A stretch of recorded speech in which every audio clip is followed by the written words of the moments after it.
Hello everybody, welcome back to the channel. Thank you for tuning in once again, really appreciate it. I hear you guys, all right? In the last couple of videos on both my YouTube channel and Instagram, you guys have been just blowing up the comments, asking, begging, demanding for an updated GoPro settings video. And you know what, you're right, it's been way too long. Last time I did a GoPro settings video, it was probably 2 years ago, and obviously a lot has changed since then. New cameras have come out, new settings have come out, new editing softwares and export settings and all that stuff has come out. So it's definitely time. As you guys know, I've pretty much built this channel on providing the best quality point of view footage on a motocross bike. And I feel like it's my responsibility to help you guys achieve some of that footage yourself, so that if you want to capture some of your own riding, you know, I can make it as easy as possible, because there are a lot of settings on these little GoPro cameras. There's a lot of different ways to export it and do all that stuff, and I've had a couple years of experience. You guys know from watching my videos that I have it dialed pretty well. So this is gonna be like a GoPros for Dummies style video where I just give you guys like a really good basic setup. If you just picked up a camera or if you're struggling, you can just put these settings in your GoPro, hit the track, and get some pretty good results. A lot of you guys have noticed that lately I discovered a little secret that has really taken my GoPro footage to the next level. I'm gonna save that for the next video because it's, you know, a whole new topic in itself. But you guys have seen in my last couple videos, I've gotten some really good like cinematic GoPro footage. It's got like motion blur and the colors are really good, and I'm definitely gonna show you guys that secret soon. But for now, this is just gonna be like a quick setup video and just basically show you guys how to get the absolute most out of your camera. With that being said, let's jump into this and start off with, in my opinion, the most important part of getting good GoPro footage, and that is how and where you actually mount the camera. So my rule of thumb here is that you want the camera to be mounted as low to the ground as possible while still being attached to your head, and that makes the most obvious mounting location on the chin here. It ends up dangling, you know, something like this right here. Couple reasons for that. The higher you mount the camera, the further away it is from all of the action. With the camera mounted on the top of your head, you know, you don't really get to see your arms or the handlebars or your legs or any of that moving around. At best, you just see the tip of the visor and the tip of the front fender, and I'm not gonna lie to you, it makes it super boring. Also, the further away you are from the ground, the slower it makes you look like you're going. It's kind of like when you're in a plane, it looks like you're going super slow because the ground is so far away from you. It looks like you're going 5 miles an hour. Whereas if you're ripping on a go-kart, you're super low to the ground with the road going flying past you. Same sort of thing here. You might not think that, you know, a 1.5 foot difference makes a big difference, but it really does. The GoPro effect is real. I'm sure you guys have experienced it, where you throw the GoPro on top of your helmet, you feel like you're absolutely shredding. You go back and watch the footage later and you are just depressed at how slow it looks like you're going. Happens to me as well, even at a professional level, but mounting your GoPro down lower will help significantly with that. Also, like I said, and when it's mounted on your chin, it's basically right between your arms. You really get a bunch of your arm action in there. You see your hands bobbing in and out of it. You see the handlebars whipping around, front fender, all that. You can even see your legs come up. You just capture so much more of the action. It really makes the footage way more fun to watch, rather than if it's just floating up above you, not catching any of that action. So I would say number one, most important thing, find a way to mount the camera on your chin. And there's a couple ways to accomplish that. I actually went ahead and got a 3D printer and started making my own mounts. I made them for the Alpine Stars helmets when I wore those, and now that I'm wearing the Bell Moto 10, you guys can see I actually 3D designed these myself on my computer and then print them out in plastic. It just fits right in the grill here, and then it has a couple screws on the back side that hold it in place. Put the tabs on the GoPro right in the slot. I've even added like a stopper on the back side here, so every now and then I can just reach down and push the GoPro all the way back to the stop, and I know it's gonna be a good angle, and bada bing, bada boom, we're good to rip. Obviously, most people don't have the same sort of resources to make their own mounts, so luckily there's a couple aftermarket options that are pretty universal for any helmet. The main one that I used to use was the Dango Designs gripper mount. Basically like a big chip clip with some rubber on the backside so it doesn't damage your helmet. Basically, it just slides right up in here, clips on, and then it has a GoPro mount on the front. So that's a pretty good one. The only thing is I've definitely accidentally punched it with my hand before, throwing a scrub, and that sends it flying. So if you are are gonna go that option, I suggest wrapping a little bit of tape around it just to make sure it stays in place. GoPros are not inexpensive, and you don't wanna lose those, so wrap a little tape around there. There's a bunch of other options like Velcro straps that just wrap around the chin bars and have a little GoPro mount on the front. I've never used those, so I can't speak on them, but I have friends that use them and they say they're really good. I'll put some pictures of those up. I believe there's one called a Pro Shot mount that my buddy Daniel, or you guys may know him as Dio, he uses that and he swears by it. So lots of options out there to mount it on the chin. So do a little bit of research, find out which one seems right for you, and go from there. Another thing you're gonna wanna pay attention to after you do finally get it mounted on your chin, make sure you have it angled up high enough. It's most likely going to look like it's angled way too high. That's a super common mistake that a lot of people make. They're just filming their handlebars and their gas tank the whole time, which will make you sick really fast, and people will click off of a video super fast if it doesn't look perfect. So on the Bell Moto 10 at least, this is about the perfect angle. You can see it's actually angled quite a bit higher than most people would think, but obviously when you're riding, your head is more tilted like this, and that makes the shot perfect. So be aware of that. Kind of a rule of thumb, you want the horizon, like where the sky meets the land, to stay in the frame at all times, as close to the center of the frame as possible. So if you go out there and you notice that the horizon level starts to get, you know, out of the top of the picture and you're just seeing dirt, angle it up a little bit. But of course you still want it angled low enough so that you're capturing all the handlebar movement and all of that stuff as well. So play around with it. All right, now that we've got the basics out of the way, let's jump into the actual camera settings themselves. I'm not gonna go super into detail. This will just be like a quick guide for you guys that you can plug into your GoPro and get ripping. So for resolution and frame rate,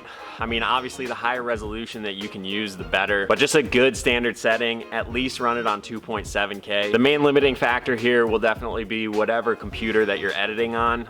If it can handle the higher resolution, I strongly suggest filming it in higher resolution. And then let's say you're uploading it onto Instagram later, you can scale it down to 1080. Filming in 2.7K and then scaling it down will look a lot better than if you straight up film it in 1080. If you don't have as great of a computer, I mean, for sure 1080 will still look really good. These cameras are great and phone screens are very small, so I mean, you might not notice a big difference, but I personally go 2.7K. As for frame rate, basically the rule of thumb is 30 frames per second is pretty much as low as you can run while keeping your footage looking not choppy. If you start to run lower than that, you'll start to actually see every individual frame and it'll start to look choppy. So 30 frames per second is basically the golden benchmark. You want to keep it at 30 as much as you can. The only reason you want to run any higher frame rate than that is if you're planning on slowing down your footage at all. So for example, if you want to slow your video down to half speed, you have to be filming in 60 frames per second, and then at half speed, it will be playing at 30 frames per second. If you film in 30 frames per second and then you slow your video down to half speed, you're only going to be running 15 frames per second, and that will look super choppy. So if you're the type of rider where crazy stuff happens to you all the time, maybe consider running 60 frames per second, and that way you always know that you have it in your back pocket that you can slow the footage down to half speed later if anything crazy happens. Maybe you have a tip over, maybe you look over at your friend while he's throwing a whip and you want to slow that down. 60 frames per second will still look good if you edit it and post it in 60 frames, but to me it seems like it catches a little bit too much detail and starts to make the video look not as realistic as 30 frames per second.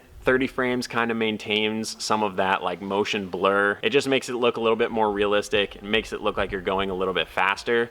In 60 frames per second, it catches so much that it almost makes you look like you're going slower than you are. So I leave mine in 30. If I know that I'm gonna throw a whip on a big jump, I'll click it up to 60 or even 120. Because in 120, you can obviously slow your video down to quarter speed and still maintain that 30 frames per second to keep the slow motion smooth. You can even go all the way up to 240 and slow it down to, what is that, an 1/8 speed.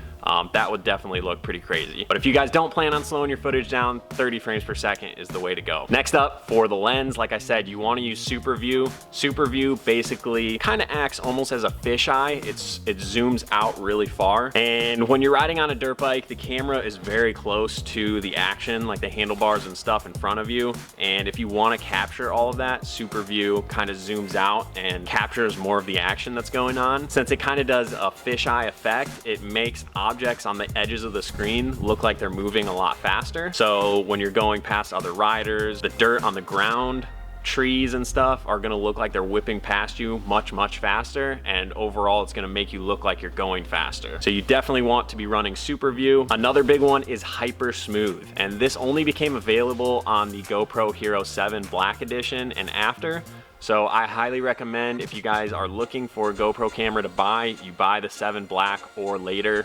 Hyper Smooth came available on the 8, 9, and 10. It just makes everything look so much better. And yeah, I run Hyper Smooth on all of my videos. Next up, under the Pro Tune tab, for bitrate, you want to put that on high. You guys will notice if you upload any of your footage to YouTube, it compresses the absolute crap out of it and can make the footage look really terrible. Putting the high bit rate on will help capture more detail and definitely helps with that compression that YouTube puts on it. So I always run high bit rate. Shutter speed, I leave on auto. We'll get into that in the next video when I tell you guys the secret that I picked up, but for now, I run that on auto. For EV comp, I put it at -0.5. And the reason is GoPro really likes to overexpose scenes. It's much easier to correct an underexposed video than it is to correct an overexposed video. When you get overexposed, like white spots in a video, you can't add shadows as easily as it is to just brighten dark areas. So by default, I like to darken it up just a tiny bit to make sure that I don't get any of those super overexposed areas. White balance, I leave on auto. ISO min 100, ISO max 800. Once again, that just keeps the video from getting too blown out, especially if it's a cloudy day where you're going in and out of shadows, or if you're riding in the woods and you're going in and out of like tree shaded areas. That'll just help it not get super blown out when you change the amount of sunlight that's coming into the camera. Another thing GoPro does is it really over sharpens everything. Having the GoPro automatically sharpen things for you makes it lose a lot of the detail. So it's much better to have a little bit softer footage and then you go back and sharpen it later than it is to have the GoPro automatically sharpen it. Plus, I just think when the sharpness is on high, it over sharpens everything anyways and does not look good. It kind of makes it look like pixelated and crummy. So medium sharpness, definitely the way to go. For color, I find that GoPro actually does a really good job with color straight out of the GoPro, so I always leave it on GoPro color. If you like to edit things in post, you can run it on flat color and then color it yourself, but all of my footage is on GoPro color, so if you like my footage, leave it on GoPro color and you're good to rip. So I'll put all the settings up on the screen so you guys can just plug them into your GoPro and you should be able to get some fantastic results with those. Just as important as the settings in your GoPro is the exporting process, which we will talk about next. I use a free program called DaVinci Resolve because it gives you a lot of exporting options that allow you to reduce the compression that YouTube puts on video. If you're not planning on uploading these to video, you can pretty much export it in whatever 2.7K or 1080p setting that's in whatever editing software that you use, and it'll look pretty good, especially if you're putting it on Instagram or TikTok or something like that. Phone screens are very small, so if you lose information in the video, you're not really gonna notice it when you're watching it on your phone. However, for me, when I upload it to YouTube, some people watch it on their, 65-inch flat screen TVs, and if I uploaded a super compressed video in 1080, it's going to look like garbage when they put it on their huge screen. So if you guys are planning on uploading it to YouTube, I'll walk you through that process to make sure that you guys get the best end result. And for me, I found that DaVinci Resolve is the way to do that. So let's hop into the program and I'll show you guys the export settings. All right, guys, so here we are in DaVinci Resolve 17. Like I said, it's a free program. I will link it down below if you guys want to check it out. I'm not going to show you how to edit the GoPro footage in this video. Maybe I can do that later, but let's just assume for the sake of this video that you guys already have your video edited and you're just looking for export settings. So you can see me battling Adam Cincerello and time qualifying at Millville last year. Pretty cool video. It's already edited. To export this, you come down into the bottom right here, this little spaceship. That's your export tab, so you want to hit that. So this is where you make all of your export settings on the left over here. So you can see they have some like preset tabs depending on where you're going to be uploading your video. I don't use any of these. These will really compress your footage and make it look like garbage when you upload it to whatever app they're saying that these are good for. So what you want to do is scroll over and select this H264 master button here. That kind of gives you some more freedom to select the parameters at which you're exporting to make sure that the video looks as good as possible once you upload it to YouTube or whatever. So click on that. After that, pretty basic stuff. Name your file here. select this browse button to choose where you want to save it on your computer. Then come down to format. The best format for uploading to YouTube is MP4, so you're going to want to select that. Codec, leave it in H.264. Next up is the resolution. So if you click this little drop down tab, by default I have it set to 4K. That's this 3840 by 2160 Ultra HD. 2.7K would be 2560 by 1440, I believe. Your decision here will basically be on where you want to upload your video and how good your computer is. So since my computer is pretty good, I always export in 4K. That just makes sure that when I upload it, it's going to look as good as possible. If your computer is not as good, maybe you want to consider 2.7K. 1080p is always going to look pretty bad on YouTube, so if you can, I really suggest at least doing 2.7K if you're going to upload to YouTube. If you're not uploading to YouTube and you're sending it to your phone to put on Instagram, you can totally get away with 1080p and it'll still look really good on your tiny iPhone screen.